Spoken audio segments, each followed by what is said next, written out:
Have you ever wanted to see something so badly that you'd be willing to make a complete fool of yourself to get a glimpse? Maybe you camped out for concert tickets or pushed through a crazy crowd to see a celebrity.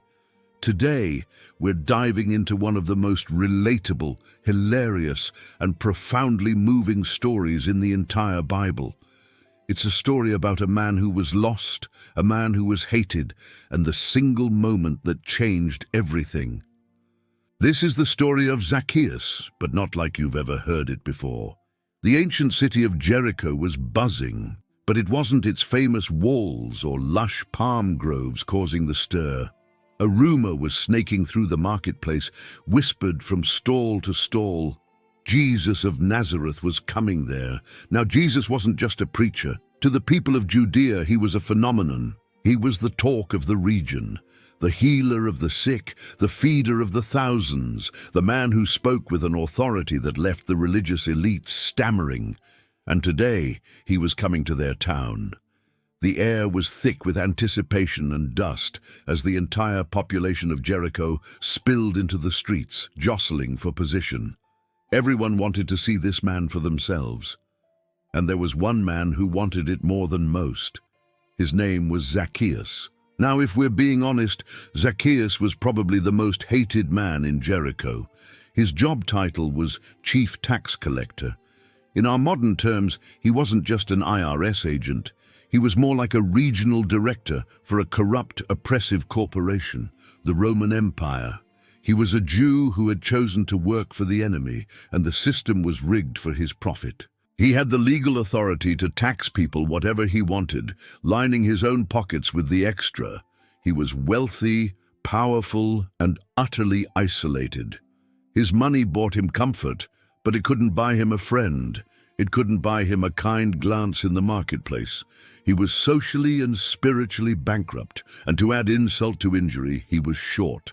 In a crowd, he was invisible. So picture him, a profoundly lonely man, surrounded by a sea of people who despised him, straining on his tiptoes, trying to catch a glimpse of the one teacher known for showing kindness to people like him. The crowd would have had no problem elbowing him, shoving him to the back, laughing at his futile attempts. Every grunt and push was a reminder of his place, outside, looking in. But something in Zacchaeus snapped. This wasn't just curiosity, it was a deep soul-level thirst. He was desperate for something his money could never buy, redemption. So he made a decision. He cast aside his dignity. This wealthy, influential man in his fine robes did something utterly undignified. He ran. He hitched up his tunic and sprinted ahead of the crowd, his sandals kicking up dust on the road. He wasn't thinking about his reputation. He was thinking about his salvation. He spotted a sycamore fig tree. Its branches were low and wide, perfect for climbing. Without a second thought, Zacchaeus, the chief tax collector, scrambled up that tree like a child, hiding himself among the leaves. From his perch, he had the perfect view. He was also a perfect target for ridicule. Can you imagine the snickers from the crowd below? But Zacchaeus didn't care. He was willing to be foolish for the chance to see the king. Then he arrived. Jesus! The crowd's murmur erupted into a roar, and as Jesus passed under the very tree Zacchaeus was hiding in, he stopped. The crowd fell silent. Jesus looked up. This wasn't a casual glance. This was a knowing look. It was a gaze that saw past the fine robes, past the reputation, past the sin, and straight into the yearning heart of the man in the tree. And then Jesus spoke his name. How did he know his name? This was their first meeting. This tells us something incredible. Jesus knew who Zacchaeus was all along. He knew his story, his struggles, his secret longing. Then came the words that shattered Zacchaeus' world. Jesus told him to come down immediately, for he must stay at his house today. He said, "I must." It wasn't a request. It was a divine necessity. Jesus, the sinless Son of God, had to go to the house of the biggest sinner in town. The crowd was horrified. They grumbled that he had gone to be the guest of a sinner. Their Messiah was breaking all the rules. But Zacchaeus didn't hear the grumbling. He was too busy scrambling down the tree, overwhelmed with joy. Here was Jesus, not just acknowledging him, but seeking intimacy with him. He wanted to come to his home, and this encounter with radical grace produced a radical response. Standing before Jesus, Zacchaeus didn't just say he was sorry. He offered concrete, costly restitution. He declared that he would give half of his possessions to the poor, and if he had cheated anybody out of anything, he would pay back 4 times the amount. This wasn't a down payment. This was a complete economic overhaul. Jewish law required a thief to pay back what was taken, plus 1/5. Zacchaeus was offering quadruple.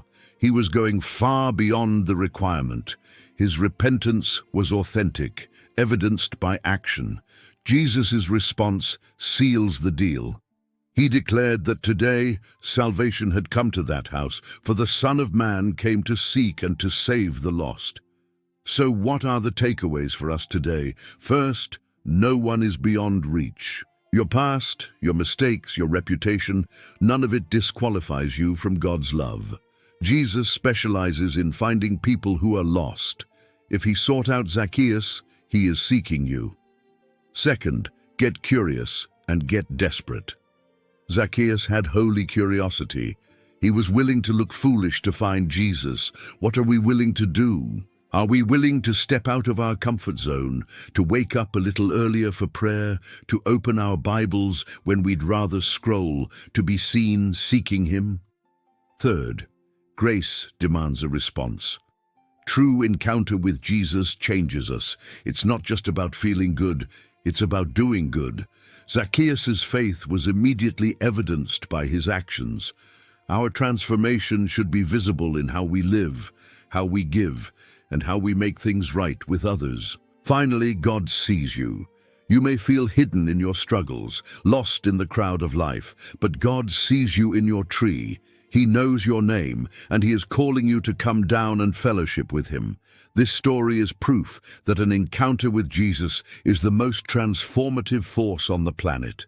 It's not about religion, it's about relationship. It's about being seen, known, and loved so deeply that you can't help but become a new person. If you're feeling lost today, know that Jesus is walking down your street. He's looking for you. All you need to do is get curious, and he will do the rest. If this message resonated with you today, please help us spread this hope. Share this video with someone who needs to hear it. Subscribe to this channel for more stories of grace and transformation. And remember, no matter what tree you're in today, salvation is ready to come to your house.